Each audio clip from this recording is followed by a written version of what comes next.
జై శ్రీరామ్. ఈరోజు ఒక మంచి స్వీట్ అనమాట. చాలా టేస్టీగా ఉంటుంది. ఇంకోటి ఇది చూడటానికి అచ్చం జెల్లీ లాగా ఉంటుంది అనమాట. పిల్లలకైతే డెఫినెట్గా నచ్చి తీరుతుంది. చూసారా ఎంత సాఫ్ట్గా ఎంత జెల్లీ లాగా ఎలాగా ఉందో.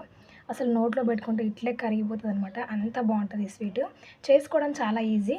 ఈ స్వీట్ కోసం మనం బయట నుంచి ఏం కొనుక్కరావాల్సిన పని లేదు. అలాగే నెయ్యి అవసరం లేదు, పాలు అసలే అవసరం లేదనమాట. తేలిగ్గా మూడు ఇంగ్రీడియంట్స్ తోటి మనం ఈ స్వీట్ని తయారు చేసుకోవచ్చు. చూసారుగా ఎంత జెల్లీలా ఉందో. జస్ట్ నానబెట్టిన బియ్యము, పచ్చి కొబ్బరి అండ్ అలాగే బెల్లం, ఈ మూడింటితోటే ఇంత టేస్టీ అయిన స్వీట్ తయారు చేసుకోవచ్చు. కంప్లీట్గా ఇది ఎలా చేసుకోవాలనో ఫుల్ డీటెయిల్స్ తోటి నేను పెద్ద వీడియో చేశాను.